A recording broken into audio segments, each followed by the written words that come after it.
में तो heart disease ਨਾਲ ਜਿਹੜੇ ਲੜ ਰਹੇ ਨੇ ਜਿਹੜੇ ਪੀੜਤ ਨੇ ਉਹਨਾਂ ਲਈ ਖੁਸ਼ਖਬਰੀ ਹੈ।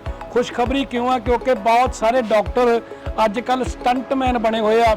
ਬੰਦੇ ਨੂੰ ਮਾੜੀ ਜੀ ਚੈਸਟ 'ਚ ਪੇਨ ਉੱਠੇ, ਮਾੜੀ ਜੀ ਬਦਹਜ਼ਮੀ ਹੋ ਜਾਵੇ, ਆਏ ਪੇਸ਼ੈਂਟ ਦੇ ਸਿੱਧਾ ਸਟੰਟ ਪਾ ਦਿੰਦੇ ਆ। ਲੇਕਿਨ ਜਿਹੜੀ ਇਹ ਕਲੀਨਿਕ ਹੈ ਇਹ ਕਹਿੰਦੇ ਕਿ ਅਸੀਂ ਇਸ ਲਈ ਕੰਮ ਕਰ ਰਹੇ ਹਾਂ ਤਾਂ ਜੋ ਲੋਕਾਂ ਦੇ ਸਟੰਟ ਨਾ ਪੈਣ। ਇਹਨਾਂ ਦਾ ਬਾਰ-ਬਾਰ ਧੰਨਵਾਦ ਕਰੂੰਗਾ ਜੀ ਤੇ ਜੋ ਇਹਨਾਂ ਨੇ ਸਾਡਾ ਮੇਰੇ ਮੈਸੇਜ को ਵਿਚਾਰ ਲਿਆ। ਤੁਸੀਂ ਖੁਸ਼ ਹੋ? ਖੁਸ਼ ਹੈ। ਦੇਖੋ ਭਾਵੁਕ ਹੋ ਗਏ ਨੇ, ਖੁਸ਼ੀ ਵਿੱਚ ਭਾਵੁਕ ਹੋ ਗਏ। ਦੇਖੋ ਪਤਾ ਪ੍ਰੋਬਲਮ ਕੀ ਆਉਂਦੀ ਹੈ, ਜਿਹੜੇ ਸਾਡੇ ਪਰਿਵਾਰਕ ਮੈਂਬਰ ਵੀ ਦੇਖ ਰਹੇ ਆ, ਜਦੋਂ ਮਰੀਜ਼ ਨੂੰ ਲੈ ਕੇ ਜਾਂਦੇ ਆ ਚੀਰਫਾੜ ਹੋ ਜਾਂਦੀ ਹੈ, ਸਟੰਟ ਪੈ ਜਾਂਦਾ, ਉਸ ਤੋਂ ਬਾਅਦ ਕੰਪਲਿਕੇਸ਼ਨ ਆ ਜਾਂਦੀਆਂ। ਇੱਥੇ ਕੋਈ ਤੰਦਰੁਸਤ ਹੋ ਕੇ ਜਾਵੇ ਤਾਂ ਅੱਖਾਂ 'ਚ ਖੁਸ਼ੀ ਦੇ ਹੰਝੂ ਵੀ ਆਉਂਦੇ। पेशेंट हैं, इन्होंने 2 जनवरी 2014 में एंजियोप्लास्टी करा रखी, मतलब स्टंट पड़ा हुआ है जी। तो अब थोड़ा टाइम और भी दिया तो इनका स्टंट भी ब्लॉक हो गया होगा। तो उसके लिए हम लोग यहाँ पे ड्रिप का ट्रीटमेंट देते हैं। इसमें एंटीऑक्सीडेंट्स यूज़ करते हैं और कुछ ऐसी मेडिसिन यूज़ करते हैं जो कैल्सिफिकेशन मतलब जो ब्लॉकेज उसको कम करती है। तो इसकी 20 ड्रिपें लेनी होती हैं आइडियली। ਇਹਨਾਂ ਨਾਲ ਗੱਲ ਕਰਦੇ ਨੇ ਮਾਤਾ ਜੀ, ਬਾਪੂ ਜੀ ਤੁਹਾਨੂੰ ਪਿਆਰ ਹੀ ਬਹੁਤ ਕਰਦੇ ਆ। ਅੱਛਾ ਜੀ, ਦੇਖੋ ਉਹਨਾਂ ਦੀ ਅੱਖਾਂ 'ਚ ਹੰਝੂ ਆ ਗਏ। ਤੁਸੀਂ ਉਹਨਾਂ ਲਈ ਕਿੰਨੇ ਇੰਪੋਰਟੈਂਟ ਹੋ? ਬਿਲਕੁਲ ਠੀਕ ਹੈ ਹਨਾ, ਤੁਹਾਡਾ ਦੁੱਖ ਉਹਨਾਂ ਨੇ ਆਪਣੇ ਸੀਨੇ ਤੇ ਲੱਗਦਾ ਸਹਾਰਿਆ, ਆਪਣੇ ਸਿਰ ਤੇ। ਸਟੰਟ ਵੀ ਬਲੌਕ ਜੀ स्टंट भी हाँ, जो ब्लॉकेज है वो तो कम करेंगे, जो स्टंट में ब्लॉकेज आए उसको भी हम लोग कम करते हैं। ਅੱਛਾ ਇਹ ਦੇਖੋ ਕਮਾਲ ਦਾ ਟ੍ਰੀਟਮੈਂਟ ਹੈ। ECP ਨਾਲ ਨੈਚੁਰਲ ਬਾਈਪਾਸ ਤਾਂ ਕਰਦੇ ਆ, ਲੇਕਿਨ ਜਿਹੜਾ ਡਿਟੌਕਸ ਕਰਦੇ ਆ ਉਹਦੇ ਨਾਲ ਜਿਹੜਾ ਸਟੰਟ ਬਲੌਕ ਹੋਇਆ ਉਹਨੂੰ ਵੀ ਦੁਬਾਰਾ ਚਲਾਉਣ ਦੀ ਕੋਸ਼ਿਸ਼ ਕਰਦੇ ਆ। पेशेंट हैं, अभी नए पेशेंट एनरोल हुए हैं, 10 दिन हुआ है इनका ट्रीटमेंट करते हुए। इनका जो केस है कार्डियोमेगैली है, मतलब इनको हार्ट का साइज़ बड़ा हुआ है। हार्ट का साइज़ बड़े होने का रीज़न ये है कि इनके हार्ट की पंपिंग कम हो गई है। पंपिंग कम होने की मतलब इनका जो इजेक्शन फ्रैक्शन है वो 20% है। 20% का मतलब ये है कि हार्ट 80% ब्लड अपने अंदर रख रहा है और सिर्फ 20% बाहर दे रहा है, जबकि होना चाहिए कि कम से कम 60% ब्लड बाहर दे ब्लड और 40% अपने अंदर रखे। ਸਤਿ ਸ਼੍ਰੀ ਅਕਾਲ, PB 32 ਨਵਾਂ ਸ਼ਹਿਰ ਦੇਖ ਰਹੇ ਹੋ। ਮੈਂ ਦਿਨੇਸ਼ ਸੂਰੀ। ਸਾਥੀਓ, ਇੱਕ ਵਾਰ ਫਿਰ ਤੋਂ ਅਸੀਂ ਪਹੁੰਚੇ ਹਾਂ ਸਾਊਲ ਹਾਰਟ ਸੈਂਟਰ ਰਾਹੋਂ ਰੋਡ ਵਿਖੇ। ਆ ਪੈਂਪਲੇਟ ਤੁਹਾਨੂੰ ਅਸੀਂ 2 ਮਹੀਨੇ ਪਹਿਲਾਂ ਵੀ ਦਿਖਾਇਆ ਸੀਗਾ ਕਿ ਦਿਲ ਦੇ ਰੋਗੀਆਂ ਲਈ ਖੁਸ਼ਖਬਰੀ। ਜਿਹੜੇ ਦਿਲ ਦੇ ਰੋਗੀ ਨੇ ਪਿਛਲੇ ਲੰਬੇ ਸਮੇਂ ਤੋਂ ਹਾਰਟ ਡਿਸੀਜ਼ ਨਾਲ ਜਿਹੜੇ ਲੜ ਰਹੇ ਨੇ, ਜਿਹੜੇ ਪੀੜਤ ਨੇ, ਉਹਨਾਂ ਲਈ ਖੁਸ਼ਖਬਰੀ ਹੈ। ਖੁਸ਼ਖਬਰੀ ਕਿਉਂ ਆ ਕਿਉਂਕਿ ਬਹੁਤ ਸਾਰੇ ਡਾਕਟਰ ਅੱਜ ਕੱਲ ਸਟੰਟਮੈਨ ਬਣੇ ਹੋਏ ਆ। ਬੰਦੇ ਨੂੰ ਮਾੜੀ ਜੀ ਚੈਸਟ 'ਚ ਪੇਨ ਉੱਠੇ, ਮਾੜੀ ਜੀ ਬਦਹਜ਼ਮੀ ਹੋ ਜਾਵੇ, ਆਏ ਪੇਸ਼ੈਂਟ ਦੇ ਸਿੱਧਾ ਸਟੰਟ ਪਾ ਦਿੰਦੇ ਆ। ਲੇਕਿਨ ਜਿਹੜੀ ਇਹ ਕਲੀਨਿਕ ਹੈ ਇਹ ਕਹਿੰਦੇ ਕਿ ਅਸੀਂ ਇਸ ਲਈ ਕੰਮ ਕਰ ਰਹੇ ਹਾਂ ਤਾਂ ਜੋ ਲੋਕਾਂ ਦੇ ਸਟੰਟ ਨਾ ਪੈਣ, ਲੋਕਾਂ ਨੂੰ ਸਰਜਰੀ ਤੋਂ, ਬਾਈਪਾਸ ਸਰਜਰੀ ਤੋਂ ਬਚਾਇਆ ਜਾ ਸਕੇ। ਔਰ ਨੈਚੁਰਲ ਬਾਈਪਾਸ ਇਹ ਕਰਦੇ ਆ। ਉਹ ਕਿਵੇਂ ਕਰਦੇ ਆ ਅਸੀਂ ਪਿਛਲੀ ਵੀਡੀਓ 'ਚ ਵੀ ਦਿਖਾਤਾ ਸੀ, ਇਸ ਵੀਡੀਓ 'ਚ ਵੀ ਦਿਖਾਵਾਂਗੇ। ਤਾਂ ਇਹ ਕਰਦੇ ਆ ਜੀ EECP। EECP ਦੀ ਫੁੱਲ ਫਾਰਮ ਹੁੰਦੀ ਹੈ ਐਨਹੈਂਸ ਐਕਸਟਰਨਲ ਕਾਊਂਟਰ ਪਲਸੇਸ਼ਨ। ਇਹ ਤੁਹਾਡੇ ਬਲੱਡ ਫਲੋ ਨੂੰ ਤੇਜ਼ ਕਰਦੇ ਔਰ ਕੋਈ ਜਿਵੇਂ ਕਿਸੇ ਨੂੰ ਮੰਨ ਲਓ ਚੈਸਟ ਪੇਨ ਹੈ, ਉਹਦੀ ਚੈਸਟ ਪੇਨ ਕਹਿੰਦੇ ਕਿ ਇੱਥੇ ਆਉਣ ਤੋਂ ਬਾਅਦ ਘਟ ਜਾਂਦੀ ਹੈ। ਔਰ ਜਿਨ੍ਹਾਂ ਨੂੰ BP ਦੀ ਫਲਕਚੁਏਸ਼ਨ ਦੀ ਪ੍ਰੋਬਲਮ ਹੁੰਦੀ ਹੈ, BP ਠੀਕ ਹੋ ਜਾਂਦਾ ਹੈ। ਔਰ ਸਟੰਟ ਤੋਂ ਇਹ ਬਚਾਉਂਦੇ ਆ। ਇਹ ਸਟੰਟ ਨਹੀਂ ਪਾਉਂਦੇ, ਕੋਈ ਚੀਰਫਾੜ ਨਹੀਂ ਹੁੰਦਾ। ਰਿਸਕ ਕੰਪਲਿਕੇਸ਼ਨਸ ਕਹਿੰਦੇ ਇੱਥੇ ਆਉਣ ਨਾਲ ਬਹੁਤ ਘਟ ਜਾਂਦੀਆਂ। ਜਿਹੜੇ ਟ੍ਰੀਟਮੈਂਟ ਕਰਦੇ ਆ ਉਹ ਪੇਨਲੈਸ ਟ੍ਰੀਟਮੈਂਟ ਹੁੰਦਾ, ਉਹਦੇ ਵਿੱਚ ਰਿਸਕ ਤੇ ਕੰਪਲਿਕੇਸ਼ਨ ਬਿਲਕੁਲ ਨਹੀਂ ਹੁੰਦੀ ਕਿਉਂਕਿ ਕੋਈ ਚੀਰਫਾੜ ਨਹੀਂ ਕਰਦੇ। ਕਿਵੇਂ ਟ੍ਰੀਟਮੈਂਟ ਕਰਦੇ ਆ ਪੂਰੀ ਜਾਣਕਾਰੀ ਆਪਾਂ ਲਵਾਂਗੇ ਡਾਕਟਰ ਹਸਨ ਯੂਸਫ ਤੋਂ। ਪਿਛਲੀ ਵਾਰ ਅਸੀਂ ਆਏ ਸੀ ਤਾਂ ਪੇਸ਼ੈਂਟ ਘੱਟ ਸੀ, ਕਲੀਨਿਕ ਨਵਾਂ ਖੁੱਲ੍ਹਿਆ ਸੀ। ਇਸ ਵਾਰ ਇੱਥੇ ਪੇਸ਼ੈਂਟ ਵੀ ਬਹੁਤ ਸਾਰੇ ਮੌਜੂਦ ਆ। ਉਹਨਾਂ ਦਾ ਤਜਰਬਾ ਕਿਹੋ ਜਿਹਾ ਰਿਹਾ ਉਹ ਵੀ ਜਾਣਕਾਰੀ ਲਵਾਂਗੇ। ਲੇਕਿਨ ਪਹਿਲਾਂ ਆਪਾਂ ਮਿਲਦੇ ਡਾਕਟਰ ਹਸਨ ਯੂਸਫ ਉਹਨਾਂ ਨੂੰ। ਤਾਂ ਤੁਹਾਨੂੰ ਹੁਣ ਮੇਰੇ ਨਾਲ ਫਰੇਮ ਵਿੱਚ ਨਜ਼ਰ ਆ ਰਹੇ ਨੇ ਡਾਕਟਰ ਹਸਨ ਯੂਸਫ ਜੀ ਤੇ ਉਹਨਾਂ ਦੇ ਮਰੀਜ਼ ਵੀ ਇੱਥੇ ਮੌਜੂਦ ਨੇ। ਲੇਕਿਨ ਹੈਰਾਨੀ ਵਾਲੀ ਗੱਲ ਇਹ ਹੈ ਕਿ ਮਰੀਜ਼ ਚਿਹਰੇ ਤੋਂ ਦੇਖਣ ਤੋਂ ਮਰੀਜ਼ ਨਹੀਂ ਲੱਗਦੇ, ਤਰੋ ਤਾਜ਼ਾ ਚਿਹਰੇ ਨੇ। ਉਮਰਾਂ ਤੇ ਨਾ ਜਾਈਏ, ਲੇਕਿਨ ਜੋ ਚਿਹਰਾ ਆ ਉਹ ਕੁਝ ਹੋਰ ਬੋਲਦਾ, ਚਿਹਰੇ ਤੇ ਖੁਸ਼ੀ ਬਹੁਤ ਹੈ। ਸਰ ਕਮਾਲ ਕੀਤਾ ਪਿਆ ਜੀ ਤੁਸੀਂ। मैं सबसे पहले अपना इंट्रोडक्शन देना चाहूँगा। मेरा नाम डॉक्टर हसन यूसुफ रिजवी, मैं x senior research officer AIIMS नई दिल्ली कार्डियोथोरैसिक सेंटर से हूँ। हमने 10 साल का एक्सपीरियंस है पढ़ाई के बाद इस ट्रीटमेंट का। हमारी ट्रीटमेंट की सबसे बड़ी उपलब्धि यही है, अगर आज के दिन आप किसी भी पेशेंट से पूछते हो कि भाई आपके हार्ट में ब्लॉकेज निकला है, अब आपको बताया जा रहा है बाईपास या स्टंट, तो आप ये कराना चाहते हो या इससे बचना चाहते हो? तो आप पेशेंट सामने बैठे हैं, इनसे भी पूछो आप यही। मैं ना ਤੁਹਾਡੇ ਆਉਣ ਤੋਂ ਪਹਿਲਾਂ ਡਾਕਟਰ ਸਾਹਿਬ ਸਾਰੇ ਪੇਸ਼ੈਂਟਸ ਨੂੰ ਮਿਲ ਚੁੱਕਾ ਜੀ। ਪੇਸ਼ੈਂਟਸ ਦੇ ਚਿਹਰੇ ਤੋਂ ਲੱਗਦਾ ਹੀ ਨਹੀਂ ਪੇਸ਼ੈਂਟਸ ਨੇ, ਬਿਲਕੁਲ ਉਹ ਬੜੇ ਖੁਸ਼ ਨੇ। ਉਹ ਕਹਿੰਦੇ ਅਸੀਂ ਬੜੇ ਰਿਲੈਕਸ ਨੇ। ਮੈਂ ਇੱਕ ਵਾਰੀ ਇਹਨਾਂ ਨਾਲ ਗੱਲ ਕਰ ਸਕਦਾ? ਬਿਲਕੁਲ ਬਿਲਕੁਲ ਬਿਲਕੁਲ। ਜੀ ਮਾਤਾ ਜੀ ਤੁਸੀਂ ਪੇਸ਼ੈਂਟ ਹੋ ਕਿ ਬਾਪੂ ਜੀ ਪਤਾ ਹੀ ਨਹੀਂ ਲੱਗਦਾ? ਮੈਂ ਤੁਸੀਂ ਆ? ਅੱਛਾ ਤੁਹਾਡਾ ਨਾਮ ਕੀ ਹੈ? ਹਰਭਜਨ ਕੌਰ। ਕਿਹੜੇ ਪਿੰਡੋਂ ਆਏ ਜੀ? ਪਾਟਾ ਖੁਰਦ। ਪਾਟਾ। ਮਤਲਬ ਕੀ ਤਕਲੀਫ ਕੀ ਸੀ ਪਹਿਲਾਂ? ਤੇ ਜੀ ਜੀ ਮੇਰੇ ਛਾਤੀ 'ਚ ਦਰਦ ਹੋ ਰਿਹਾ ਸੀਗਾ ਅੱਛਾ ਜੀ। ਤੇ ਫਿਰ ਅਸੀਂ ਡਾਕਟਰ ਪਾਸ ਗਏ ਤਾਂ ਡਾਕਟਰ ਸਾਹਿਬ ਨੇ ਸਾਨੂੰ ਦੱਸਿਆ ਵੀ ਛੇਤੀ ਚੱਲ ਜਾਓ ਤੇ ਵੀ ਤੁਸੀਂ ਇਸ ਤਰ੍ਹਾਂ ਕਰਕੇ ਵੀ ਤੁਹਾਨੂੰ ਹਾਰਟ ਦੇ ਵਿੱਚ ਨੁਕਸ ਆ।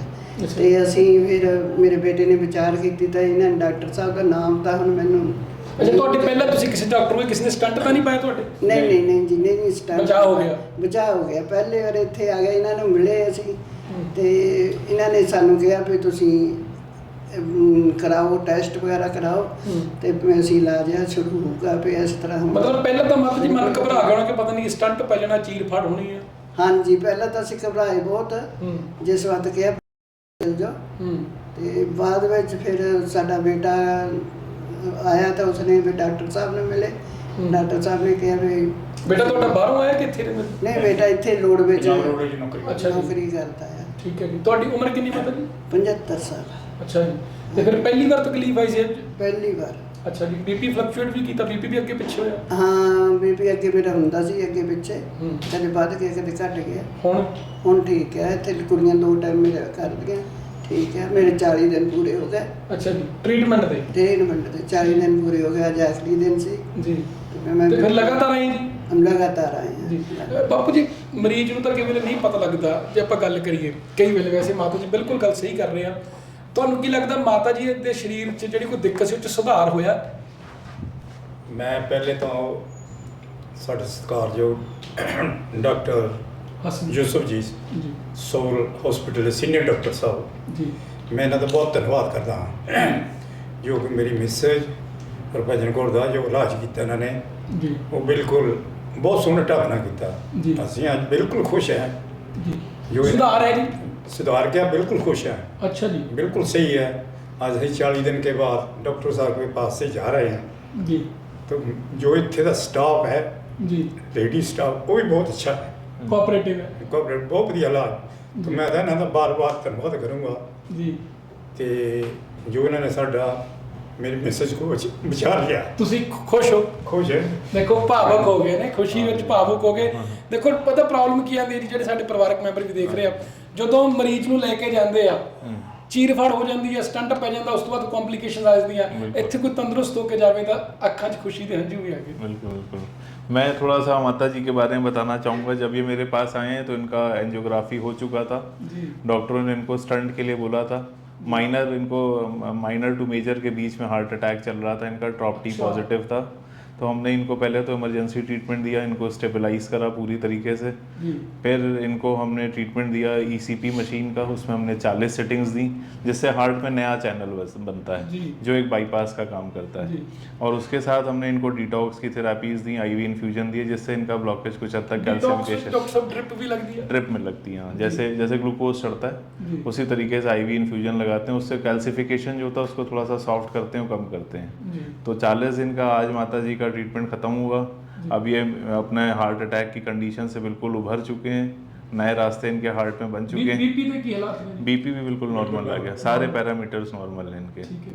ਮੈਂ ਇੱਕ ਇਹਨਾਂ ਨਾਲ ਗੱਲ ਕਰ ਰਿਹਾ ਮਾਤਾ ਜੀ, ਬਾਪੂ ਜੀ ਤੁਹਾਨੂੰ ਪਿਆਰ ਹੀ ਬਹੁਤ ਕਰਦੇ ਆ ਜੀ। ਅੱਛਾ ਜੀ, ਦੇਖੋ ਉਹਨਾਂ ਦੀ ਅੱਖਾਂ 'ਚ ਹੰਝੂ ਆ ਗਏ। ਤੁਸੀਂ ਉਹਨਾਂ ਲਈ ਕਿੰਨੇ ਇੰਪੋਰਟੈਂਟ ਹੋ? ਬਿਲਕੁਲ ਠੀਕ ਹੈ। ਹਨਾ? ਬਿਲਕੁਲ ਤੁਹਾਡਾ ਦੁੱਖ ਉਹਨਾਂ ਨੇ ਆਪਣੇ ਸੀਨੇ ਤੇ ਲੱਗਦਾ ਸਹਾਰਿਆ, ਆਪਣੇ ਸਿਰ ਤੇ ਲਾਇਆ। ਬਿਲਕੁਲ ਮੈਨੂੰ ਲੈ ਕੇ ਰੋਜ਼ਾਨਾ ਆਉਣਾ ਜਾਣਾ ਤੇ ਇਹਨਾਂ ਦਾ ਵੀ ਬਹੁਤ ਬਹੁਤ ਧੰਨਵਾਦ ਆ। ਮੈਨੂੰ ਲੈ ਕੇ ਆਉਂਦੇ ਸੀ ਹੈ ਨਾ, ਸਕੂਟਰ ਤੇ ਆਪਾਂ ਆਉਂਦੇ ਸੀ। ਸਕੂਟਰ ਤੇ ਆਉਂਦੇ ਸੀ? ਸਕੂਟਰ ਤੇ ਆਉਂਦੇ ਸੀ ਆਪਾਂ ਜੀ। ਇੰਨੀ ਗਰਮੀ 'ਚ? ਗਰਮੀ 'ਚ ਜਦੋਂ ਇੱਥੇ ਬਾਪੂ ਜੀ ਨੇ ਜਾਣਾ। ਬੜਾ ਸਾਥ ਦਿੱਤਾ। ਬਹੁਤ ਸਾਥ ਦਿੱਤਾ ਇਹਨਾਂ ਨੇ ਜੀ। ਤੇ ਕਿੰਨੇ ਸਾਲ ਹੋ ਗਏ ਜੀ ਮਾਤਾ ਜੀ ਵਿਆਹ ਨੂੰ? ਵਿਆਹ ਨੂੰ ਗਿਣ ਲਓ, 64 'ਚ ਵਿਆਹ ਹੋਇਆ ਸੀ ਸਾਡਾ। 64 ਚ ਆਇਆ ਜੀ। 64 'ਚ ਵਿਆਹ ਹੋਇਆ। 60 ਸਾਲ ਹੋ ਗਏ। 60 साल हो ਰੱਬ ਕਰੇ ਸੈਂਚਰੀ ਮਾਰੋ ਜੀ ਤੁਸੀਂ। परमात्मा ਤੁਹਾਨੂੰ लंबी उम्र देवे। हम 76 साल के हो गए, 76 साल में आ गए हम लोग। तो मैं तो फिर दोबारा डॉक्टर साहब डॉक्टर यूसुफ का तहे दिलों धन्यवाद करता हूँ। पहले तो मेरा खुशी से आंसू आ गया, तो अभी नहीं तो परमात्मा ਤੁਹਾਨੂੰ ਚੜ੍ਹਦੀ ਕਲਾ ਚ ਰੱਖੇ। तो मैं तो यही बेनती करता भी जो होर भी डॉक्टर मरीज हैं हार्ट के वो सोल हॉस्पिटल जरूर पहुँचे, चीर पीट तो बचेंगे तो सही इलाज चल रहा है। तो मैं यही बेनती करूँगा जो भी बापू जी कोई तकलीफ तो नहीं है 40 दिनों ਚ? कोई तकलीफ नहीं है, ਕੋਈ ਇਦਾਂ ਤਾਂ ਨਹੀਂ ਲੱਗਿਆ ਕਿ ਪਹਿਲੇ 2 ਦਿਨ ਸਾਨੂੰ ਵਧੀਆ ਟ੍ਰੀਟਮੈਂਟ ਮਿਲਿਆ ਮੁੜ ਕੇ ਪੁੱਛਿਆ ਕਿ सेम एक जैसा ट्रीटमेंट चले ਸ਼ੁਰੂਆਤ ਤੋਂ ਹੀ? शुरू तो लास्ट तक। तो मैं तो यही बेनती करूँगा होर भी मरीजों को कि जो भी हार्ट के मरीज हैं वो सौर हॉस्पिटल पहुँचन। डॉक्टर जोसेफ जी जो सेवा कर रहे हैं, मैं तो सेवा कहूँगा इनकी, जो सेवा कर रहे हैं बहुत अच्छा ट्रीटमेंट दे रहे हैं। महाराज इन्होंने होर भी चढ़ती कला बख्शिश करे। वाहिगुरू जी ਫਤਿਹ ਜੀ। ਰਿਸਰਚ ਜਿਹੜੀ ਛਾਂਛੜ ਸਾਹਿਬ ਨੇ ਕੀਤੀ ਹੈ ਉਹ ਸਾਰਿਆਂ ਦੇ ਕੰਮ ਆ ਰਹੀ ਹੈ। ਬਿਲਕੁਲ। ਮਾਤਾ ਜੀ ਤੁਸੀਂ ਕੁਝ ਕਹਿਣਾ ਚਾਹੋ ਡਾਕਟਰ ਸਾਹਿਬ ਬਾਰੇ? ਮੈਂ ਬਸ ਡਾਕਟਰ ਸਾਹਿਬ ਦਾ ਧੰਨਵਾਦ ਕਰਨਾ ਚਾਹੁੰਦੀ ਹਾਂ। ਬਹੁਤ ਬਹੁਤ ਧੰਨਵਾਦ ਡਾਕਟਰ ਸਾਹਿਬ। ਮਾਤਾ ਜੀ ਮੈਂ ਅੰਦਰ ਦੇਖਿਆ ਅੰਦਰ ਨਵੀਂ ਜ਼ਿੰਦਗੀ ਦਿੱਤੀ ਹੈ ਤੇ ਅੱਗੋਂ ਨੂੰ ਵੀ ਠੀਕ ਠਾਕ ਰਹਾ। जी हमने अपनी तरफ से कोशिश करी है। अब ऊपर तो फल देने वाला तो और भगवान। मेडिसिन भी चलेगी जी मेरी? थोड़े दिन तक मेडिसिन चलेगी। अभी मैंने इनको एक टेस्ट लिख के भेजा है, बोला है कराने के लिए, जिसको स्ट्रेस थैलियम कहते हैं। इससे जो इन्होंने 40 दिन ट्रीटमेंट लिया इसका रिजल्ट निकल करके आएगा। ਤੁਸੀਂ ਕੁਝ ਡਾइट बारे भी एक्सप्लेन कर रहे थे, मैं सुन डाइट दिखा दो थोड़ा डॉक्टर साहब फाइल। डाइट में इनको हम लोग बोलते हैं, देखिए इनकी थोड़ी सी अगर फाइल देखोगे आप तो इनका 66% करीब हार्ट चल रहा है, 90% का ब्लॉकेज है इनका एक आर्टरी में और बाकी सारी नॉर्मल हैं। तो इनको हमने बोला था कि जो ब्लॉकेज आया इसको कम करने के लिए अपनी डाइट में घी तेल वगैरह को कम करें और प्रोटीन का सेवन और खट्टी चीज़ों का सेवन भी कम करें ताकि यूरिया क्रिएटिनिन ना बढ़े। तो फिर 10 दिन तक प्रोटीन केड़ी-केड़ी ਵਿੱਚ ਹੁੰਦਾ? अब हाँ वो सारा मैंने उनको बता दिया। अब ये अपनी रेगुलर डाइट ले सकते हैं, कोई परहेज नहीं है, बस सिर्फ परहेज है तो घी तेल का है। ਆਪੂ ਜੀ ਕਰ ਲੋਗੇ ਕਿ ਘਿਓ ਤੋਂ ਪਰੇ? ਹੁਣ ਤਾਂ ਇਹ ਦਾਲ ਸਬਜ਼ੀ ਜਿਹੜੀ ਬਣਾ ਰਹੇ ਨਾ ਘਰ ਵਿੱਚ, ਜਿੱਦਾਂ ਸਾਗ ਉੜੀਆਂ ਬਣਾਉਣੀਆਂ उद्दे साग की तरह बन रहा है, तुड़का फुड़का कोई नहीं लग रहा है। डॉक्टर साहब ने जो हमारे को आदेश दिया हम आदेश का पालन किया है। तो डॉक्टर साहब का बहुत धन्यवाद है, मैं बार बार धन्यवाद कर रहे हैं। चलो बहुत शुक्रिया।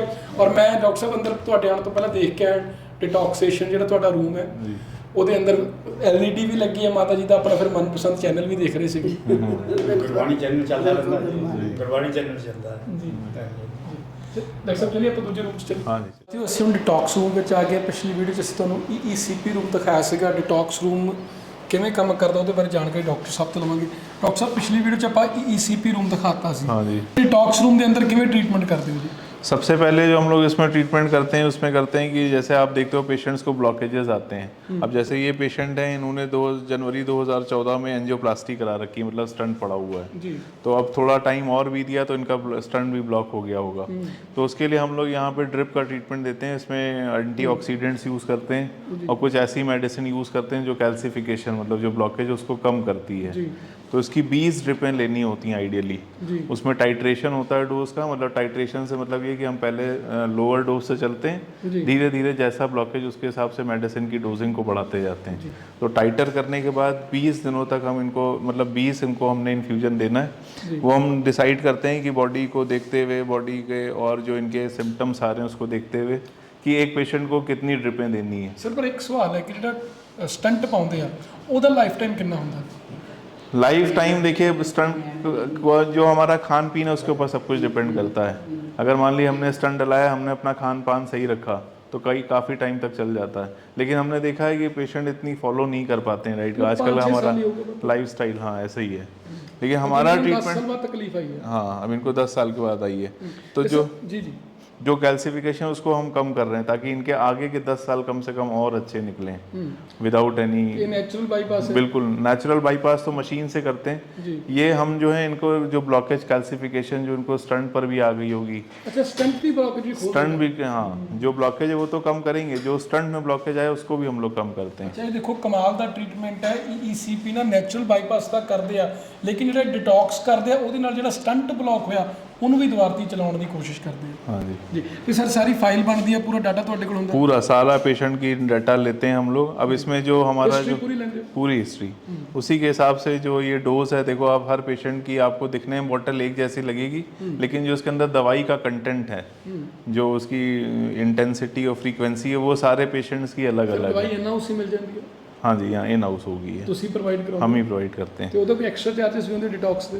वो जो पैकेज देते हैं पेशेंट को उसके बीच में अच्छा होता ਉਹਦੇ ਵਿੱਚ ਹੀ ਹੈ? हाँ जी चलो, ये भी उसका कुछ benefit अलग है। से नहीं। तो तो ये पेशेंट की तबीयत किहो जी है? अब सर बताइए कैसी तबीयत है आपकी? अभी इनका ट्रीटमेंट शुरू हुआ है, अभी तो शुरुआत हुई है। इनको एक तो डायबिटीज़ है, थायराइड थोड़ा सा इंक्रीज है, थोड़ा सा हेमोग्लोबिन इनका ब्लड कम है, प्लस इनको वीकनेस काफ़ी ज़्यादा है, कमज़ोरी बहुत ज़्यादा है। तो उसके लिए हम लोग जो इनको ड्रिप वगैरह दे रहे हैं वो उस हिसाब से दे रहे हैं कि इनकी वीकनेस को कम करें, ब्लॉकेज को कम करें और जो न्यूट्रिशनल डेफिशिएंसीज हो रही हैं उसको पूरा करें साथ में ब्लॉकेज में। अभी इनको आज 15 मशीनें हो गई हैं और 8 इनको हो गए इन्फ्यूजन डिटॉक्स। ठीक है जी। मतलब सारे जितने पेशेंट आने उन्हें 40 डे ही ਤੁਸੀਂ सजेस्ट कर दो? देखिए एक नेचुरल मतलब आप कहो कि एक नॉर्मल जो प्रोटोकॉल होता है उसमें जो हम ECP बाईपास करते हैं उसमें 40 सिटिंग्स लगाते हैं जी। और जो डिटॉक्स देते हैं उसकी 20 सिटिंग्स लगाते हैं। अब अगर पेशेंट ये एक स्टैंडर्ड प्रोटोकॉल है, लेकिन कुछ पेशेंट्स की हम बढ़ा भी सकते हैं, कम भी कर सकते हैं। मतलब पेशेंट जल्दी रिकवर हो गया तो घट जाएगी तो कम हो जाएगी हाँ। वैसे जो स्टैंडर्ड जो आता है वो 20 और 40 का ही आता है, 40 ECP और 20 डिटॉक्स। ਜੀ ਬਾਪੂ ਜੀ ਤੁਹਾਨੂੰ ਹੁਣ ਕਾਫੀ ਸਮਾਂ ਹੋ ਗਿਆ ਇੱਥੇ ਆਂਦੇ, ਸੁਧਾਰ ਲੱਗ ਰਿਹਾ ਕੁਝ ਪਹਿਲੇ ਨਾਲੋਂ? ਬਹੁਤ ਵਧੀਆ ਕਿ ਸਿਰਫ ਇਹੀ ਹੈ ਮਤਲਬ ਤੁਸੀਂ ਹੁਣ ਟੋਲਰੇਟ ਕਰ ਪਾ ਰਹੇ ਹੋ ਪ੍ਰੋਬਲਮ ਨੂੰ ਕਿ ਸੱਚੀ ਸੁਧਾਰ ਹੋਇਆ? ਨਹੀਂ ਨਹੀਂ ਸੱਚੀ ਸੁਧਾਰ ਹੋਇਆ ਤੇ ਆਏ ਆ ਇੱਥੇ ਨਹੀਂ ਤੇ ਸਟੰਟ ਤੇ ਫੇਰ ਪਾਉਣੇ ਪੈਣੇ। ਤੇ ਪਿੰਡ ਕਿਹੜਾ ਜੀ ਤੁਹਾਡਾ? ਬੰਗਾ ਹੀ ਹੈ। ਬੰਗਾ ਦਾ। ਫਿਰ ਆਉਨੇ ਉੱਥੇ ਕੋਈ ਤਕਲੀਫ ਤਾਂ ਨਹੀਂ ਆਉਂਦੀ? ਕੋਈ ਸਟਾਫ ਵੱਲੋਂ ਕੋਈ ਦਿੱਕਤ ਆਉਂਦੀ? ਨਾ ਨਾ ਕੋਈ ਸਟਾਫ ठीक है ठीक है। अंदर माहौल बिल्कुल वधिया।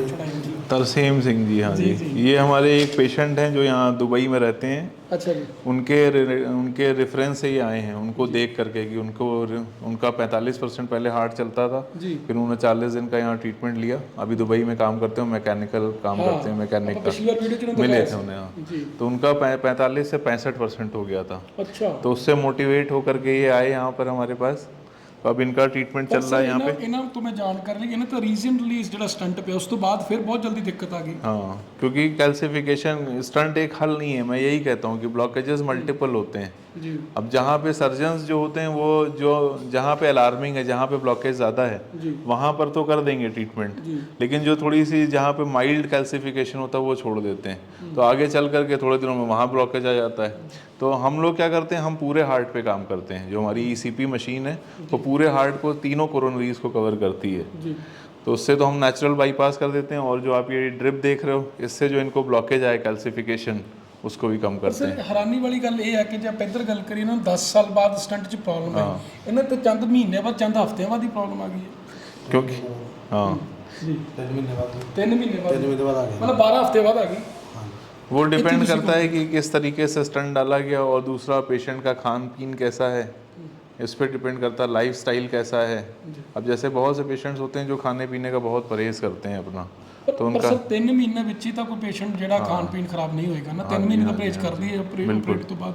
तो मैं यही कहना चाहता हूँ कि इसीलिए हम चाहते हैं कि स्टंट डाला ही ना जाए, कुछ ऐसा ट्रीटमेंट करें जो पूरे हार्ट को कवर करे। इनका मेन प्रॉब्लम यही है कि इनको मल्टीपल ब्लॉकेजेस थे। जहाँ पे अलार्मिंग था वहाँ तो स्टंट डाल दिया गया, जो नेग्लिजिबल ब्लॉकेज था वो छूट गया, उसने आकर के आगे फिर प्रॉब्लम करी। तो फिर मल्टीपल ब्लॉकेज ਸੀਗੇ ਤੇ ਸਟੰਟ ਇੱਕੋ ਹੀ ਪਿਆ। हाँ जी, ਫਿਰ ਉਹਦੇ ਕਰਕੇ ਹਾਰਟ ਅੱਛੀ ਤਰ੍ਹਾਂ ਪੰਪ ਨਹੀਂ ਕਰ ਰਿਹਾ। बिल्कुल बिल्कुल। ਜੀ ਜੀ ਜੀ ਮੈਂ ਇਹਨਾਂ ਨਾਲ ਗੱਲ ਕਰ ਸਕਦਾ? हाँ जी बिल्कुल। ਤਰਸੇਮ ਜੀ ਹੁਣ ਤੁਹਾਨੂੰ ਕਿਵੇਂ ਮਹਿਸੂਸ ਹੁੰਦਾ ਜੀ? ਮੈਂ ਠੀਕ ਹੈ ਜੀ ਹੁਣ। ਠੀਕ ਹੋ ਜੀ? ਹਾਂਜੀ ਚਿਹਰੇ ਤੇ ਵੀ ਹੁਣ ਨੂੰ ਹੈ? ਹਾਂਜੀ ਹਾਂਜੀ ਠੀਕ ਹੋ ਰਿਹਾ ਹੈਗਾ ਜੀ। ਠੀਕ ਹੈ ਜੀ ਤੁਹਾਨੂੰ ਦੱਸਿਆ ਹੀ ਆ ਪਹਿਲਾਂ ਆਪਾਂ। ਜੀ ਜੀ ਜੀ ਪਹਿਲਾਂ ਗੱਲ ਹੋਈ ਆਪਣੀ। ਬਾਕੀ ਤਾਂ ਪਹਿਲਾਂ ਜਦੋਂ ਦਰਦ ਸੀਗਾ ਉਸ ਟਾਈਮ ਤਾਂ ਜ਼ਿਆਦਾ ਪ੍ਰੋਬਲਮ ਸੀਗੀ। ਹਾਂ ਇਹ ਜ਼ਰੂਰ ਦੱਸੋ, ਦਰਦ ਹੁਣ ਸੀ ਘਟਿਆ ਕਿ ਹਟ ਗਿਆ? ਹਾਂਜੀ ਹੁਣ ਤਾਂ ਹਟ ਗਿਆ ਜੀ। ਹਟ ਗਿਆ। ਹਾਂਜੀ ਹੁਣ ਨਹੀਂ ਹੈਗਾ। ਛਾਤੀ 'ਚ ਦਰਦ ਹੁੰਦਾ ਸੀ? ਹਾਂਜੀ ਇੱਥੇ ਹੁੰਦਾ ਸੀ ਜੀ। ਤੇ ਹੁਣ ਤਾਂ ਠੀਕ ਹੈ ਜੀ। ਤੇ ਸਟੰਟ ਪਾਉਣ ਤੋਂ ਕਿੰਨੀ ਦੇਰ ਬਾਅਦ ਦਰਦ ਹੋਣਾ ਸ਼ੁਰੂ ਸਟੰਟ ਪਾਉਣ ਤੋਂ 3 ਮਹੀਨੇ ਬਾਅਦ ਨਾ ਜੀ ਮਾੜਾ ਮੋਟਾ ਮੈਂ ਤੁਰਨ ਫਿਰਨ ਲੱਗਾ ਸੀ। ਅੱਛਾ ਜੀ। ਪਹਿਲਾਂ ਤਾਂ ਮੈਂ ਮੰਜੇ ਦੇ ਰਿਹਾ ਬੈੱਡ ਤੇ ਇੱਦਾਂ ਹੀ। ਅੱਛਾ ਜੀ। ਬੈੱਡ ਤੇ ਰਹਿਣ ਦੇ ਨਾਲ ਕੋਈ ਚੀਜ਼ ਦਾ ਡਾਕਟਰ ਸਾਹਿਬ ਨੇ ਕਿਹਾ ਸੀ ਕੋਈ ਕਹਿੰਦੇ ਉਹ ਖਾਣੇ ਪੀਣੇ ਦਾ ਕੋਈ ਜੋ ਚੀਜ਼ ਵੀ ਕਹਤਾ ਉਹ ਕੁਝ ਨਹੀਂ ਖਾਦਾ।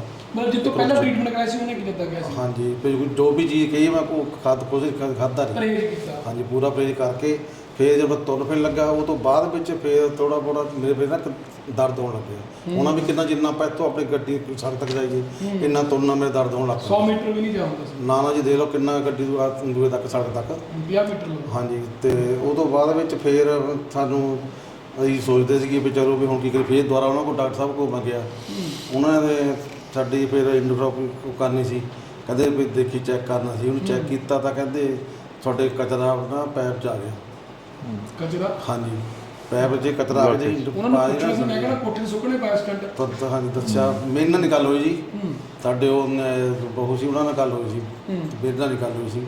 ਤੇ ਉਹ ਕਹਿੰਦੇ ਵੀ ਆਪਾਂ ਸੀਗਾ ਚਲੋ ਫਿਰ ਸਾਡਾ ਲੱਖ ਰੁਪਈਆ ਲੱਗੂਗਾ, ਫਿਰ ਤੁਸੀਂ ਤਾਂ ਇਹ ਮਸ਼ੀਨ ਚੰਡੀਗੜ੍ਹ ਤੋਂ ਮੰਗਾਵਾਂਗੇ, ਤੇ ਤੁਸੀਂ ਆਇਓ ਤੇ ਪਰਸੋਂ ਚੌਥ ਤੇ ਫਿਰ ਤੁਹਾਡਾ ਟ੍ਰੀਟਮੈਂਟ ਕਰਾਂਗੇ। ਫਿਰ ਸਟੰਟ ਤੁਸੀਂ ਤੋਂ ਬਾਅਦ ਫਿਰ ਮਤਲਬ ਆਪਰੇਸ਼ਨ ਹੋਣਾ। ਹਾਂਜੀ ਫਿਰ ਤੁਸੀਂ ਆਓਗੇ, ਫਿਰ ਤੁਹਾਡਾ ਟ੍ਰੀਟਮੈਂਟ ਕਰਾਂਗੇ, ਤੁਹਾਨੂੰ ਦੱਸਾਂਗੇ ਵੀ ਕਿਸ ਚੀਜ਼ ਲਈ ਕੱਲ੍ਹ ਹੀ ਇਹ ਕਚਰਾ ਹੈ। ਉਸ ਤੋਂ ਬਾਅਦ ਅਸੀਂ ਜੀ ਫਿਰ ਗਏ ਜੀ, ਸਾਡੇ ਮਨ ਨੂੰ ਨਹੀਂ ਲੱਗਿਆ ਕਿ ਸਾਡੇ ਫਰੈਂਡ ਸੀ ਸੁਖਵਿੰਦਰ ਸਿੰਘ, ਜੀ ਜੀ ਉਹਨਾਂ ਨੇ ਦੱਸਿਆ ਕਿ ਸਾਡੇ ਡਾਕਟਰ ਸਾਹਿਬ ਨਾਲ ਗੱਲਬਾਤ ਹੋਈ ਇੱਥੇ ਫਿਰ ਅਸੀਂ ਆਏ, ਸਾਨੂੰ ਸਾਰਾ ਕੁਝ ਦੱਸਿਆ, ਟ੍ਰੀਟਮੈਂਟ ਜਿੱਦਾਂ ਦੱਸਿਆ ਨਹੀਂ ਉੱਦਾਂ ਦੀ ਚੱਲਦੀ ਹੈ ਤੇ ਦਸੰਬਰ ਤੋਂ ਪਹਿਲੇ ਦਿਨ ਆਏ ਸੀ ਉਦੋਂ ਤੋਂ ਲੈ ਕੇ ਹੁਣ ਤੱਕ ਕੀ ਫਰਕ ਦੇਖ ਰਹੇ ਹੋ? ਹੁਣ ਤੋਂ ਚਾਹੇ 9 ਠੀਕ ਹੈ ਜੀ। ਫਰਕ ਹੈ, ਚਲੋ ਮਹਾਰਾਜ ਤੁਹਾਨੂੰ ਚੜ੍ਹਦੀ ਕਲਾ 'ਚ ਰੱਖੇ। ਇਹਨਾਂ ਦੇ ਮੈਸੇਜ ਵੀ ਨਾਲ ਆਏ ਹੋਏ ਆ ਜੀ। ਥੈਂਕ ਯੂ ਡਾਕਟਰ ਸਾਹਿਬ ਦਾ ਕਰਦੇ ਆ, ਉੱਧਰ ਸਟਾਫ ਦਾ ਕਰਦੇ ਆ ਜੀ, ਵਧੀਆ ਸਟਾਫ ਆ ਇਹਨਾਂ ਦਾ। बस इनकी रिपोर्ट के बारे में बताना चाहूँगा। जैसे आपने कहा कि इनको अभी 3 महीने के पहले एक स्टंट पड़ा, उसके बाद दोबारा दिक्कत आ गई। जी तो हर बार क्या होता है, अब जैसे इनकी अगर आप एंजियोग्राफी देखो तो इनकी 2 नाड़ियों में 3 ब्लॉकेजेस हैं, एक में 90%, एक में 80% और दूसरी में 50%। नाड़ियाँ च बिल्कुल जी। तो उन्होंने सर्जन्स ने करा क्या, जहाँ पे 90% ब्लॉकेज था उसको तो कवर कर लिया, वहाँ पे उन्होंने स्टंट डाल दिया, लेकिन 80% और 50% को छोड़ दिया। अब तो दोबारा थोड़े दिनों में फिर से इसमें प्रॉब्लम आई, तो अब अगर ये जाएंगे दोबारा तो फिर इनको खर्चा करना पड़ेगा। मतलब 2 स्टंट का ਡਾਕਟਰ ਨੇ ਉਹ ਗੱਲ ਐਕਸਪਲੇਨ ਨਹੀਂ ਕੀਤੀ ਕਿ ਤੁਹਾਡੀ 3 ਨਾੜੀਆਂ 'ਚ ਬਲੌਕੇਜ ਸੀ। ਉਹਨਾਂ ਨੇ ਜੀ ਜਿਹੜੇ ਨਾੜੀ ਬਲੌਕਿੰਗ ਸੀ ਨਾ ਜੀ, ਉਹਦੇ ਬਾਰੇ ਤਾਂ ਕੋਈ ਗੱਲ ਹੀ ਨਹੀਂ ਕੀਤੀ। ਉਹਨਾਂ ਸਿਰਫ ਜੋ ਕਚਰੇ ਵਾਲੇ ਉਹ ਪੈਪ ਚੈੱਕ ਕੀਤਾ ਜੀ, बस ਉਹਦਾ ਅਸੀਂ ਦੱਸਿਆ। मतलब रिपोर्ट कुछ और बोलती थी, डॉक्टर कुछ और बोलता। जो अलार्मिंग था वहाँ पर तो स्टंट डाल दिया, लेकिन जो दूसरे ब्लॉकेजेस पड़े थे वो छोड़ दिए। अब ये दोबारा जाएंगे तो दोबारा स्टंट डालेंगे, फिर पैसे लेंगे, उसके बाद फिर भी एक ब्लॉकेज रह जाएगा, फिर स्टंट डालेंगे, फिर पैसे लेंगे। हमारा ट्रीटमेंट जो होता है, हम लोग क्या करते हैं, 1 गो में पूरे हार्ट को कवर करते हैं। मल्टीपल ब्लॉकेजेस हम कहते हैं, जितने भी ब्लॉकेज हों, इनको तो 90%, 80-50% का ब्लॉकेज है। हमारे पास ऐसे हार्ट पेशेंट च नहीं समझा दी, नाड़ियाँ च जी, नाड़ियों जी, में, वेन्स च। तो हाँ जी, तो हमारे पास ऐसे पेशेंट्स भी आते हैं जिनको 100% तीनों नाड़ियों में ब्लॉकेज होता है। अब आप सोचो कितना ब्लड सप्लाई जा रहा होगा, उस पर क्या होता है, कोलेट्रल काम कर रहा होता है, उसके ऊपर वो चल रहे होते हैं, जो स्पेयर सेट हार्ट में होता है। तो हम ये मशीन के ज़रिए से नए चैनल्स जो खोलते हैं पूरे हार्ट में खोलते हैं। तो हमें हमारे यहाँ पेशेंट ने एक बार खर्चा करना और पूरे हार्ट को कवर करना, हमने ये नहीं करना कि कोई ब्लॉकेज ਉਹ छोड़ ਸਰ दिया। ਤੁਸੀਂ ਲਾਸਟ ਵਾਰੀ ਸਮਝਾਇਆ ਸੀਗਾ ਕਿ ਲਿੰਕ ਸੜਕ ਤੋਂ ਵੀ ਜਾ ਸਕਦੇ, ਜ਼ਰੂਰੀ ਨਹੀਂ ਬਾਈਪਾਸ ਤੋਂ ਹੀ ਜਾਣਾ, ਲਿੰਕ ਸੜਕਾਂ ਤੇ ਵੀ ਰਾਹ ਤੁਸੀਂ ਖੋਲ ਦਿਓ। बिल्कुल। तो अब जो इनके पिछले स्टंट में जो 90% के बाद 80-50% छोड़ दिया गया, वो इनको दिक्कत कर रहा है। वो भी अगर कवर हुआ होता तो इनकी कॉस्ट भी बहुत ज़्यादा आ जाती। तो हमने वो पूरा तीनों ब्लॉकेजेस इनके कवर कर लिए। ਸਰ ਮਤਲਬ ਇਹਨਾਂ ਨੂੰ ਵੀ ਹੁਣ 40 ਦਿਨ ਪੂਰੇ ਲੈਣੇ ਪੈਣੇ। 40 दिन तो लेना पड़ेगा। मैंने कहा कि स्टैंडर्ड प्रोटोकॉल जो उसमें 40 मशीनें और 20 डिटॉक्स होते ਇਹਨਾਂ ਦੇ हैं। ਕਿੰਨੇ ਦਿਨ ਹੋ ਗਏ ਜੀ? अभी इनको हो गए हैं, इनकी 36 हो गई हैं मशीनें ECP की, और करीब सारी 19 detail हो रख गया ली। डिटॉक्स। हाँ जी, सारा डेली का डेली आप देखो, और डेली आए कितना बीपी सीगा सारा दिन में 2 बार इनका, complication है, सारी लिख दियो। ये आप देखो दिन में 2 बार इनका सारी चार्टिंग मॉनिटरिंग पूरा होती है चार्ट बना कि कितना बीपी था शुरू में, बीपी मशीन देने से पहले, बाद में कितना हुआ, ओके। इस तरीके से कितनी मशीनें हो गई सारा रिकॉर्ड रखते हैं। प्लस डिटॉक्स कितने लग गए, इन्फ्यूजन इनको कितने हो गए, उसमें बीपी पल्स सब। ਇੱਕ ਸਵਾਲ ਹੋਰ ਲੈ ਲਵਾਂ ਜੀ ਮੈਂ? हाँ जी बिल्कुल। ਕੋਈ ਸਾਈਡ ਇਫੈਕਟ ਤਾਂ ਨਹੀਂ ਮਹਿਸੂਸ ਹੋਇਆ ਜੀ ਜਦੋਂ ਤੁਸੀਂ ਤੁਹਾਡੇ ਡ੍ਰਿਪ ਲੱਗਦੀ ਹੈ? ਹਾਂਜੀ। ਉਸ ਤੋਂ ਬਾਅਦ ਕੋਈ ਚੱਕਰ ਹੋਣਾ, ਕੋਈ ਸਾਈਡ ਇਫੈਕਟ? ਚੱਕਰ ਤੋਂ ਜੀ ਮੈਨੂੰ ਪਹਿਲਾਂ ਵੀ ਨਹੀਂ ਆਇਆ। ਉਹਨਾਂ ਨੇ ਪੁੱਛਿਆ ਸੀ ਵੀ ਤੁਹਾਨੂੰ ਚੱਕਰ ਜਾਂ ਤੁਹਾਨੂੰ ਕੋਈ ਘਬਰਾਹਟ ਤੇ ਜਾਂ ਤੁਹਾਨੂੰ ਕੋਈ ਨਹੀਂ, ਪਰ ਆਹ ਲਾਉਣ ਤੋਂ ਬਾਅਦ ਨਹੀਂ ਨਹੀਂ ਜੀ, ਬਿਲਕੁਲ ਠੀਕ ਹੋ? ਹਾਂਜੀ ਹਾਂ। ਠੀਕ ਹੈ। ਵੈਸੇ ਇੱਕ ਗੱਲ ਬਹੁਤ ਖਾਸ ਹੈ, ਜਿੰਨੇ ਵੀ ਤੁਹਾਡੇ ਪੇਸ਼ੈਂਟ ਹੈ, ਜਦੋਂ ਆ ਕੇ ਮੈਂ ਮਿਲਿਆ, ਚਿਹਰੇ ਸਾਰਿਆਂ ਦੇ ਤਰੋਤਾਜ਼ਾ, ਇਹ ਲੱਗਦਾ ਹੀ ਨਹੀਂ ਕਿ ਪੇਸ਼ੈਂਟ ਐ ਲੱਗਦਾ ਕਿਸ ਦਾ ਹਾਲ ਪੁੱਛਣ ਆਏ ਹੋ। बिल्कुल, क्योंकि यहाँ का माहौल ऐसा नहीं, हम पेशेंट को डराते नहीं हैं। अगर आप किसी भी सर्जन के पास जाओगे, ਸਟਾਫ ਵਧੀਆ, ਕੁਝ ਦਿਨ ਸਟਾਫ ਹੈ, ਸਾਰਾ ਦਿਲ ਲੱਗਿਆ, ਨਹੀਂ ਤਾਂ 20 ਕਿਲੋਮੀਟਰ ਚੱਲ ਕੇ ਆਉਣਾ। ਸਟਾਫ ਨਾਲ ਵਧੀਆ ਹੋਵੇ ਤਾਂ ਅਸੀਂ ਆਪ ਹੀ ਸਾਡਾ ਨਹੀਂ ਮੰਨ ਸਟਾਫ ਲੈਂਦੇ। ਦੇ ਮੱਥੇ ਤੇ ਤਿਉੜੀ ਨਹੀਂ ਹੋਣੀ ਚਾਹੀਦੀ, ਚਿਹਰੇ ਤੇ ਸਮਾਈਲ ਹੋਣੀ। ਬਸ 10 ਵਾਰੀ ਜੀ ਕਾ ਪੁੱਛ ਲਓ, ਉਹ ਹਾਂ ਦੇ ਉਹਨਾਂ ਦੀ। चलो तारीफ कर रहे हैं। सर्जन्स क्या करते हैं, 40% ब्लॉकेज को भी इतना ज़्यादा पेशेंट को डरा देते हैं कि आप यहाँ से घर नहीं जा सकते, रास्ते में कुछ हो जाएगा आपको। हम लोग ऐसा कुछ नहीं, हम पेशेंट को मोटिवेट करते हैं। अब देखिए, नेचुरली ट्रीट करने की बात अलग होती है और एक सर्जरी से ट्रीट कर रहे पेशेंट की बात अलग होती है। मैंने पहले भी आपको शुरू में यही बोलता रहूँ, किसी को भी आप अगर पूछो कि आप सर्जरी की तरफ जाना चाहते हो या मेडिसिन की तरफ, तो उसका एक ही जवाब होगा कि हम मेडिसिन की तरफ जाना चाहते हैं। तो हमारी पूरी अप्रोच ही यही, हम 95 से इसके ऊपर काम कर रहे हैं और हमने 5 लाख से ज़्यादा पेशेंट ट्रीट करे हुए हैं। पैर च ड्रिप क्यों लगी है? कई बारी होता है क्या है कि ड्रिप जो वेन्स होती हैं वो क्लियर नहीं होती हैं, कोलैप्स होने का चांस होता है। तो हम किसी ऐसी जगह नहीं करना चाहते हैं ड्रिप लगाना नीडल को कि जहाँ बार बार पंक्चर करना पड़े। तो पैर की नसें जो होती हैं यहाँ पे बहाव ज़्यादा होता है ब्लड का, तो इसलिए यहाँ के ऊपर हम लोग लगाते हैं ताकि ईजिली फ्लो हो जाए। कोई रिस्क नहीं है। जी। ਤੇ ਭਾਈ ਹੁਣ ਜਾਂਦੇ ਜਾਂਦੇ ਕੋਈ ईसीपी रूम दिखा दीजिए। इस पेशेंट के बारे में बात करते हैं। पहले अभी हमने देखा डिटॉक्स, अब हम बात करते हैं ईसीपी मशीन के बारे में। ये हमारे पेशेंट हैं, अभी नए पेशेंट एनरोल हुए हैं, 10 दिन हुआ है इनका ट्रीटमेंट करते हुए। इनका जो केस है कार्डियोमेगैली है, मतलब इनको हार्ट का साइज़ बड़ा हुआ है। हार्ट का साइज़ बड़े होने का रीज़न ये है कि इनके हार्ट की पंपिंग कम हो गई है। पंपिंग कम होने की मतलब इनका जो इजेक्शन फ्रैक्शन है वो 20% है। 20% का मतलब ये है कि हार्ट 80% ब्लड अपने अंदर रख रहा है और सिर्फ 20% बाहर दे रहा है, जबकि होना चाहिए कि कम से कम 60% ब्लड बाहर दे ब्लड और 40% अपने अंदर रखे। तो उसकी वजह से क्या हो रहा है, हार्ट का साइज बड़ा होता जा रहा है और हार्ट की पंपिंग कम होती जा रही है। तो अब हमने इनको ये ईसीपी मशीन की सेटिंग देना शुरू करी। ये धीरे धीरे हार्ट में नए चैनल्स कोलेट्रल्स को खोलना शुरू करेगा। कोलेट्रल खोलने से क्या होगा, जो इनके हार्ट के जो एरियाज जो कुछ डैमेज हो गए हैं, जो ख़राब हो गए हैं, जहाँ से सप्लाई कम हो गई है, वो सारे जो एरियाज़ हैं ये इनके प्रोवोक हो जाएंगे और दोबारा से इनकी हार्ट की पंपिंग नॉर्मल की तरफ जाना शुरू हो जाएगी। दोबारा से हो जाएगी? बिल्कुल, हम पूरी कोशिश करेंगे कि इनको कर दें। अभी हमारे पास एक पेशेंट आया था, उसकी 25% थी, उसने 40 दिन ट्रीटमेंट लिया तो उनकी 65% हो गई। 65%? नॉर्मल कितनी होती है? नॉर्मल होती 50 से 60। अच्छा, नॉर्मल 50 से 60 होती है, तो नॉर्मल रेशो में आ गए। तो इनकी कोई मेडिसिन भी चलती है? मेडिसिन इनको हमने कुछ मेडिसिन ऐसी दी जैसे इनकी ईएफ कम है। ईएफ कम होने से क्या होता है, बॉडी में फ्लूइड का एक्यूमुलेशन होता है, इजेक्शन फ्रैक्शन, पंपिंग हार्ट की। तो फ्लूइड का एक्यूमुलेशन मतलब पानी का भराव बॉडी में शुरू हो जाता है। तो उसके लिए हमने कुछ इनको डायूरेटिक्स वगैरह दे रखी हैं और लीवोकार्निटीन, कोएंजाइम, कुछ ऐसी मेडिसिन चलाई है जो हार्ट की पंपिंग, जो हार्ट के मसल्स डैमेज हुए उनको रिपेयर करे और पंपिंग को बढ़ाए। इनका बीपी नॉर्मल है? नॉर्मल, इनका बीपी तो ठीक है। इनका डिटॉक्स भी होता है? इनका डिटॉक्स अभी ज़रूरत नहीं, क्योंकि इनके हार्ट में ब्लॉकेजेस नहीं है। इनके हार्ट के मसल्स वीक हो गए हैं, तो इनको डिटॉक्स की ज़रूरत नहीं है। मैं इनको 1-8 ड्रिप्स दूंगा कुछ, जिससे इनके हार्ट में जो हार्ट की सप्लाई कम हो रही, पंपिंग कम हो रही, उसको बढ़ाएं। तो मतलब इन फ्यूचर स्टंट कोई बच नहीं? बिल्कुल बिल्कुल। इन्होंने गल करना? हाँ जी बिल्कुल। सर बेहतर फील कर रहे हो पहले? ਬਹੁਤ ਵਧੀਆ ਜੀ। ਤੇ ਜਦੋਂ ਆਏ ਸੀ ਤਾਂ ਕੀ ਹਾਲਾਤ ਸੀਗੇ? ਉਦੋਂ ਕਾਫੀ ਹਾਲਾਤ ਖਰਾਬ ਸੀਗੇ ਜੀ। ਜਿਵੇਂ ਕਿ ਮੈਂ ਤਾਂ ਆਸ ਹੀ ਮੁਕਾਤੀ ਸੀ, ਮੇਰਾ ਪਤਾ ਨਹੀਂ ਨੇ। ਅੱਛਾ ਜੀ। अब मैं बिल्कुल ठीक हूँ। ਹੁਣ ਠੀਕ ਹੋਏ? तो ਹੁਣ ਕੰਮ ਵਗੈਰਾ ਵੀ ਕਰਦੇ ਆਪਣਾ ਕੋਈ? हाँ जी, मतलब शॉप है मेरी। ਅੱਛਾ ਜੀ। हाँ जी, ग्रोसरी की ਤੇ ਪੂਰੀ ਡਿਊਟੀ ਦਿੰਦੇ ਹੋ? हाँ जी, ड्यूटी पूरी है जी। खुश हो? है ना बच्चे? ਪਰਮਾਤਮਾ ਦਾ ਚੜ੍ਹਦੀ ਕਲਾ ਚ ਰੱਖੇ। फर्क है, बहुत फर्क है जी। ਜੀ ਤੇ ਬਾਕੀ ਜਿਹੜੇ ਦੇਖ ਰਹੇ ਉਹਨਾਂ ਨੂੰ ਵੀ ਕਹਿ ਰਹੇ ਹੋਏ ਆਓ, ਬਹੁਤ ਜਿਹੜੇ ਜਿਹਨੂੰ ਪ੍ਰੋਬਲਮ ਆ ਇਹਨਾਂ ਦੇ ਸਾਲ ਵਾਲੇ ਦੇ ਆਓ, ਬਹੁਤ ਵਧੀਆ ਇਲਾਜ ਹੈ ਇਹਨਾਂ ਦਾ। ਸਾਨੂੰ ਤਾਂ ਬਹੁਤ ਵਧੀਆ ਲੱਗਿਆ ਜੀ। ਚਲੋ ਬਹੁਤ ਸ਼ੁਕਰੀਆ। ਔਰ ਜਿੰਨੇ ਵੀ ਪੇਸ਼ੈਂਟ ਜਿਨ੍ਹਾਂ ਨਾਲ ਆਪਾਂ ਗੱਲਬਾਤ ਕੀਤੀ ਹੈ, ਕੋਈ ਐਦਾਂ ਨਹੀਂ ਹੈ ਕਿ ਘਰੋਂ ਬੁਲਾਇਆ ਆ ਜਾਂ ਕੋਈ ਰਿਸ਼ਤੇਦਾਰ ਹੈ। ਸਾਰੇ ਪੇਸ਼ੈਂਟ ਤਕਲੀਫ ਕਰਕੇ ਇੱਥੇ ਆਇਆ, ਹੁਣ ਬਿਹਤਰ ਫੀਲ ਕਰ ਰਹੇ ਆ ਤੇ ਜੋ ਜੋ ਉਹਨਾਂ ਨੂੰ ਫੀਲ ਹੋਇਆ, ਜੋ ਜੋ ਉਹਨਾਂ ਨੇ ਮਹਿਸੂਸ ਕੀਤਾ, ਉਹ ਕੈਮਰੇ ਅੱਗੇ ਦੱਸ ਦਿਓ। ਐਨ ਵਧੀਆ ਲੱਗਣ ਲੱਗ ਪਈ। ਪਹਿਲਾਂ ਰੋਟੀ ਖਤਮ ਹੋ ਗਈ ਮੇਰੀ। अभी सिर्फ 10 ही दिन हो गए इनको, आप देखो। ਹੁਣ ਮੈਂ 3 ਫੁਲਕੇ ਖਾਣ ਲੱਗ ਪਿਆ ਸੀ। ਅੱਛਾ, ਦਿਹਾੜੀ ਦੇ ਦਿਨ ਕਿ ਨਹੀਂ ਜੀ, ਸਵੇਰੇ ਸ਼ਾਮ ਚਲੋ ਬਾਕੀ ਫਰੂਟ ਵਗੈरह सब कुछ। ਜੀ ਜੀ।